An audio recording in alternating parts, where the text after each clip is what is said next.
Hoy nos ponemos el sombrero de detective para investigar uno de los números más famosos de la economía, el coeficiente de Gini.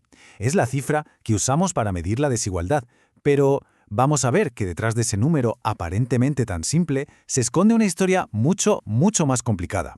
Y esa es la gran pregunta que abre nuestro caso, ¿verdad? ¿Es posible que una única cifra nos dé una foto completa y fiable de algo tan complejo? Bueno, como vamos a descubrir juntos, la respuesta es un no bastante rotundo. Aquí es donde empieza el verdadero misterio que tenemos que resolver. A ver, pensemos en esto. Dos informes sobre el mismo país, en el mismo año, y uno nos dice que la desigualdad es moderada y el otro que es altísima. Estamos hablando de diferencias de hasta 40 puntos. Esta es nuestra primera gran pista de que aquí, con el Gini, algo no termina de encajar.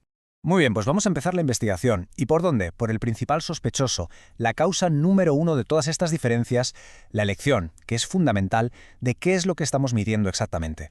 Para evaluar el bienestar de un hogar, los economistas usan sobre todo dos caminos. Por un lado, el ingreso, o sea, todo el dinero que entra en casa. Por otro lado, el consumo, todo lo que sale para pagar bienes y servicios. Pueden parecer dos caras de la misma moneda, pero elegir una u otra lo cambia absolutamente todo. Y la razón de esto es bastante lógica, la verdad. Los ingresos de una persona pueden subir y bajar mucho, son más volátiles. Un mes ganas más, otro menos. En cambio, el consumo suele ser más estable. Intentamos mantener nuestro nivel de vida, ¿no? Por eso, las mediciones que se basan en los ingresos casi siempre nos van a dar una desigualdad más alta. De media, a nivel global, la diferencia es de casi 5 puntos Gini. Y aquí viene lo curioso. Esta elección no es para nada aleatoria. Hay una división geográfica clarísima. La mayoría de países de bajos ingresos usan el consumo, mientras que los de altos ingresos usan el ingreso. ¿Qué significa esto? Pues que comparar la desigualdad de un país africano con uno europeo es muchas veces como comparar peras con manzanas. Están midiendo cosas distintas desde el principio. Pero ojo, que nuestro sospechoso principal, la elección entre ingreso y consumo, no actuó solo. Hay varios cómplices, otras decisiones metodológicas que se van sumando al misterio y que hacen que comparar sea todavía más difícil. Calcular el Gini es como seguir una receta, y cada paso es una elección. Por ejemplo, ¿contamos las ayudas del gobierno como parte del ingreso?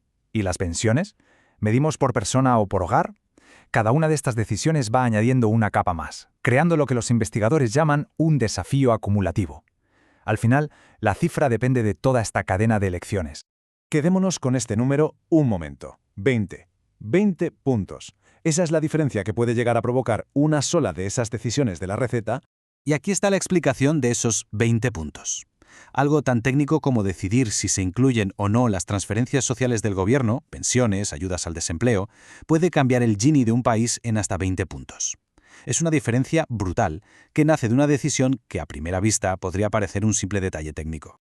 Vale, hemos visto la teoría.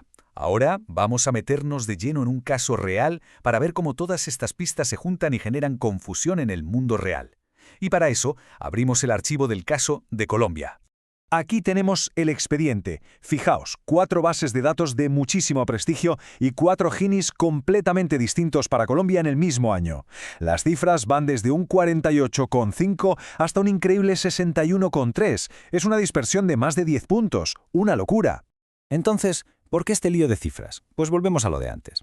Cada una de estas bases de datos ha seguido su propia receta. Han combinado a nuestro sospechoso principal, ingreso o consumo, con diferentes cómplices, o sea, diferentes ajustes, definiciones y fuentes. Al final, cada número nos cuenta una versión un poco distinta de la misma historia. Bueno, hemos examinado todas las pruebas, hemos visto al sospechoso, a los cómplices, así que ha llegado el momento de cerrar nuestra investigación y emitir el veredicto final. Y el veredicto, la verdad, no podría ser más claro. Lo dicen los propios autores del estudio en que nos basamos.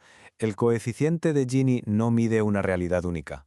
Es más bien el resultado final de un largo proceso de decisiones.